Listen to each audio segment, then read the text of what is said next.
Hai YouTube, di video kali ini aku mau ngejelasin tentang ragam bahasa Indonesia.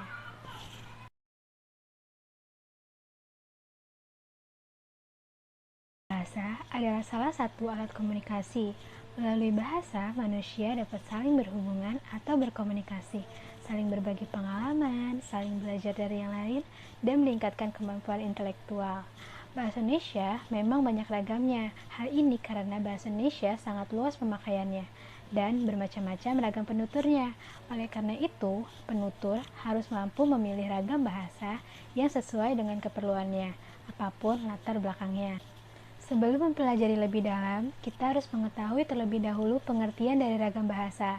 Ragam bahasa adalah variasi bahasa menurut pemakaian yang berbeda-beda menurut topik yang dibicarakan, menurut hubungan pembicara, kawan bicara, orang yang dibicarakan, serta menurut medium pembicara. Seiring dengan perkembangan zaman yang sekarang ini banyak masyarakat yang mengalami perubahan, bahasa pun juga mengalami perubahan. Perubahan itu berupa variasi-variasi bahasa yang dipakai sesuai keperluannya. Agar banyaknya variasi tidak mengurangi fungsi bahasa sebagai alat komunikasi yang efisien, dalam bahasa timbul mekanisme untuk memilih variasi tertentu yang cocok untuk keperluan tertentu yang disebut ragam standar. Ragam bahasa Indonesia sendiri dibagi menjadi 3 jenis. Yang pertama, ada berdasarkan media, yang kedua, berdasarkan cara pandang penutur, dan yang ketiga, berdasarkan topik pembicaraan. Yang pertama, ada ragam lisan. Ragam lisan adalah bahasa yang dihasilkan alat ucap dengan fonem sebagai unsur dasarnya. Dalam ragam lisan ini, kita berurusan dengan tata bahasa, kosakata, dan lafal.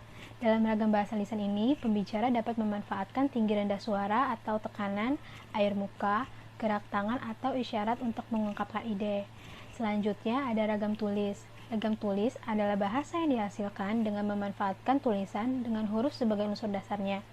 Dalam ragam tulis ini, kita berurusan dengan tata cara penulisan dan kosakata. Dengan kata lain, dalam ragam bahasa tulis ini, kita dituntut adanya kelengkapan unsur kata seperti bentuk kata ataupun susunan kalimat, ketepatan pilihan kata, kebenaran penggunaan ejaan, dan penggunaan tanda baca dalam mengungkapkan ide.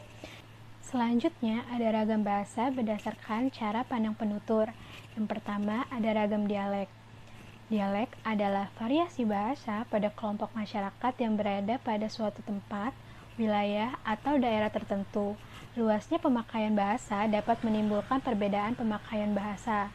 Bahasa Indonesia yang digunakan oleh orang yang tinggal di Jakarta berbeda dengan bahasa Indonesia yang digunakan di daerah Jawa Tengah ataupun Bali. Masing-masing memiliki ciri khas yang berbeda-beda. Yang kedua, ada ragam terpelajar. Bahasa Indonesia yang digunakan oleh kelompok penutur yang berpendidikan berbeda dengan yang tidak berpendidikan, terutama dalam pelafalan kata yang berasal dari bahasa asing. Misalnya, penyebutan kata film, penutur yang tidak berpendidikan mungkin akan mengucapkannya sebagai film. Yang ketiga, ada ragam resmi. Ragam resmi adalah bahasa yang digunakan dalam situasi resmi, seperti pertemuan-pertemuan, peraturan-peraturan, dan perundang-undangan. Ciri-ciri dari ragam bahasa resmi ini seperti menggunakan unsur gramatikal secara eksplisit dan konsisten, menggunakan imbuhan secara lengkap, kata ganti resmi, kata baku, ejaan yang disempurnakan, menghindari unsur kedaerahan. Selanjutnya yang keempat ada ragam tidak resmi. Ragam tak resmi adalah bahasa yang digunakan dalam situasi tak resmi, seperti dalam pergaulan dan percakapan pribadi. Ciri-ciri dari ragam bahasa tidak resmi ini kebalikan dari ragam bahasa resmi. Ragam bahasa tidak resmi ini digunakan ketika kita berada dalam situasi yang tidak formal. Nah, ragam bahasa resmi dan tak resmi ini ditentukan oleh tingkat keformalan bahasa yang digunakan. Jadi, semakin tinggi tingkat kebakuan suatu bahasa, berarti semakin resmi bahasa yang digunakan. Sebaliknya, semakin rendah pula tingkat keformalannya, makin rendah pula tingkat kebakuan bahasa yang digunakan. Contohnya nih, bahasa yang digunakan oleh bawahan kepada atasan adalah bahasa resmi, sedangkan bahasa yang digunakan oleh anak muda adalah ragam bahasa santai atau tidak resmi. Selanjutnya, ada ragam bahasa berdasarkan topik pembicaraan. Yang pertama ada ragam politik. Bahasa politik berisi kebijakan yang dibuat oleh penguasa dalam rangka menata dan mengatur kehidupan masyarakat. Dengan sendirinya, penguasa merupakan salah satu sumber penutur bahasa yang mempunyai pengaruh yang cukup besar dalam pengembangan bahasa di masyarakat. Yang kedua, ada ragam hukum. Ragam bahasa hukum adalah bahasa Indonesia yang corak penggunaan bahasanya khas dalam dunia hukum, mengingat fungsinya mempunyai karakteristik tersendiri. Oleh karena itu, bahasa hukum Indonesia harusnya memenuhi syarat-syarat dan kaidah bahasa Indonesia. Salah satu ciri khas dari bahasa hukum adalah penggunaan kalimat yang panjang dengan pola kalimat yang luas.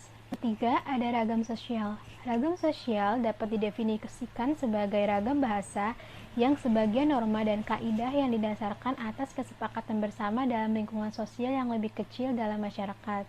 Ragam sosial ini membedakan penggunaan bahasa berdasarkan hubungan orang, misalnya berbahasa dengan keluarga, teman akrab, atau sebaya, serta tingkat status sosial orang yang menjadi lawan bicara. Yang keempat, ada ragam fungsional atau sering juga disebut sebagai ragam profesional, merupakan ragam bahasa yang dikaitkan dengan profesi, lembaga, lingkungan kerja, atau kegiatan tertentu lainnya. Sebagai contoh, yaitu adanya ragam keagamaan, ragam kedokteran, ragam teknologi, dan lain-lain. Kesemuaan ragam ini memiliki fungsi pada dunia mereka sendiri. Yang kelima, ada ragam jurnalistik. Bahasa jurnalistik adalah ragam bahasa yang digunakan oleh dunia persurat kabaran. Dalam perkembangan lebih lanjut, bahasa jurnalistik adalah bahasa yang dipergunakan oleh seluruh media massa, termasuk media massa audio, visual, dan multimedia. Selanjutnya, yang terakhir ada ragam bahasa sastra. Ragam bahasa sastra memiliki sifat atau karakter subjektif, lentur, konotatif, kreatif, dan inovatif. Dalam bahasa yang beragam, khusus terdapat kata-kata, cara penuturan, dan ungkapan-ungkapan yang khusus, yang kurang lazim atau tak dikenal dalam bahasa umum.